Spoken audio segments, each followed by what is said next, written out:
السلام عليكم البنات، نتمنى أنكم كلكم تكونوا بخير وعلى خير. مرحبا بكم عندي في القناة. اليوم البنات جبت لكم طريقتي في تحضير قوالب الكيش اللي كتجي لذيذه بزاف وكتجي هشيشه وكتذوب في الفم.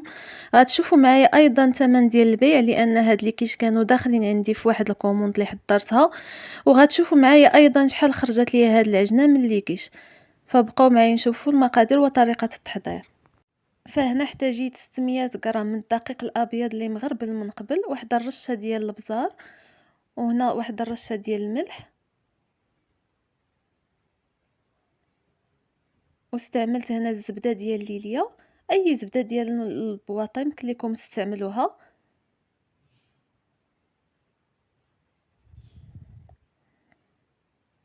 صافي البنات غادي نضيفها للدقيق ديالي.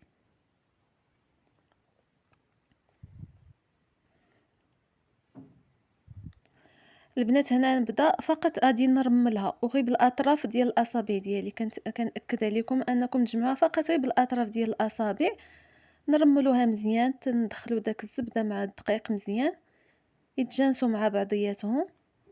البنات ما تعجنوهاش، فقط انني غير كنخلط الزبده مع الدقيق بالاطراف ديال الاصابع ديالي. غنستمر بهذه الكيفيه هذه حتى تنخلطهم مع بعضياتهم. يمكن لكم البنات تزيدوا المنسمات، انا اكتفيت فقط بالابزار. البنات غنحاول انني نجمع العجينه ديالي بهاد جوج بيضات. في حاله ما تجمعاتش ليا غادي نضيف الماء يكون بارد جبته من الثلاجه، فقط 4 حتى 5 كاع ديال المعالق ديال الماء يكون بارد. انا راني كنحاول نجمعها بالبيض ولكن راه محتاجيت باقي الماء. كنخدم فقط بالاطراف ديال الاصابع ديالي. استمريت بهذه الكيفيه، هنا كنضيف الماء غير بالتدريج. هذه غير نجمعها البنات، ما ندلكوش العجينه. هانتوما البنات انا فقط كنجمعها، كنحاول انها تجمع ليا. صافي غنستمر هكا. انا راه البنات راني ضفت غير شويه ديال الماء، تقريبا غير 4 ديال المعالق كبار، وتنحاول العجينه ديالي انني نجمعها بلا ما ندلكها.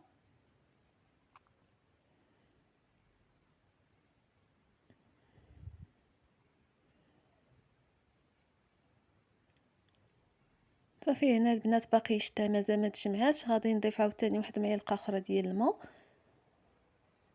ونستمر هكا حتى تنجمع العجينه ديالي. ونخليها البنات ما تدلكوهاش، نخليها قاصحه. صافي كنستمر بهذه الكيفيه هذه تنحصل تنجمع العجين ديالي ونرجع معكم. هذا البنات هو الشكل ديال العجين ديالي منين جمعته. غادي نديرو فواحد البلاستيك الغذائي ونخليه بعدا واحد نص ساعه يرتاح في الثلاجه، عاد نرجع انني نخدم به. صافي هنا البنات راني قسمت العجين ديالي، خديت الطرف الاول، رشيت شويه ديال الدقيق باش ما تلصقش ليا، ونبدا كنطلقها مزيان بالدلاك. انطلقها مزيان تنرققها، ما العجين ما تكونش رقيقه بزاف وما تكونش غليظه، وكنستعن بالدقيق باش ما تلصقش ليا البنات حتى في القوالب. صافي غنستمر بهذه الكيفيه هذه، تنطلق العجين ديالي وغادي نلبسهم لدوك القوالب ديال مينيكيش ولا اي حاجه كنطيبوهم فيهم راهم معروفين. صافي هنا منين طلقتها غادي نبقى كنلبسهم لهاد القوالب هادو. انا هذه هي طريقتي باش كنلبسهم، كتجيني عمليه وسهله دغيا كنسربي بها. صافي هكا البنات تنديرو من التحت ديال العجين راه كتقطع بسهوله، وكنحاول انني نقادها مع الجوانب ديال القوالب ونثبتها مزيان باش تاخذ داك الشكل ديال المول. صافي ونستمر بهذه الكيفيه حتى نكملهم كاملين. غنخدم معكم وحده اخرى.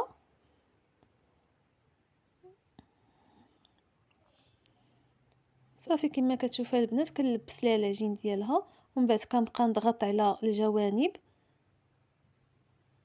وكنحيد دوك الزوائد اللي تيكونوا عندي ديال العجينه، وكنضغط باش ما تجينيش غليظه بزاف.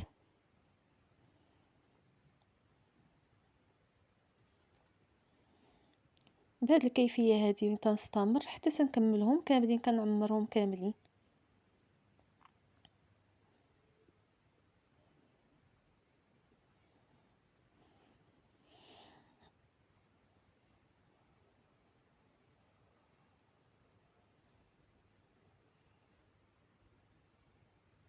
صافي البنات بنفس الطريقة كنديرها لجميع القوالب اللي عندي. هي راه طريقة سهلة ومبسطة وتيجيو فيها لي قيش رائعين هشاشين وكيذوبوا في الفم. خدميهم حتى لدارك.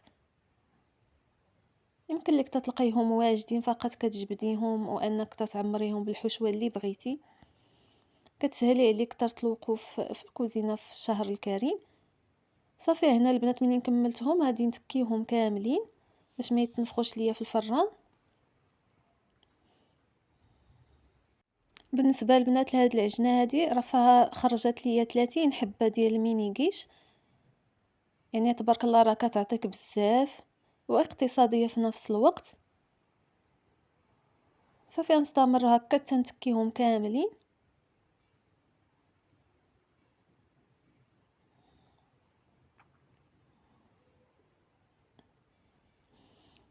نتمنى البنات الفيديوهات ديالي يكونوا تينالوا الاعجاب ديالكم وكتستافدوا منهم.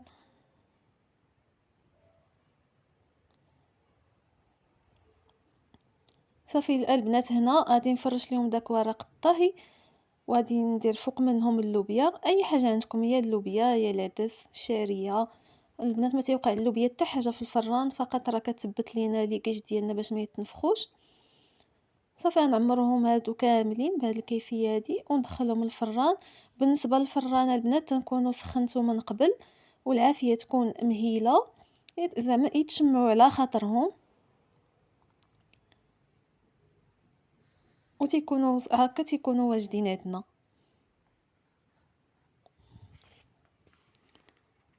نتمنى الا كنتو اول مره تشوفوا القناه ديالي تابوناو معايا في لاشين وفعلوا الجرس باش تبقاو توصلوا بالجديد بالفيديوهات ديالي ان شاء الله. وهنا فاش صافي طابوا وجدوا هاهما كما كتشوفوا البنات راه تيجيو رائعين. نتمنى انكم تجربوهم. فبالنسبه للبيع انا كندير هنا 10 ديال لي كيش ب 13 درهم.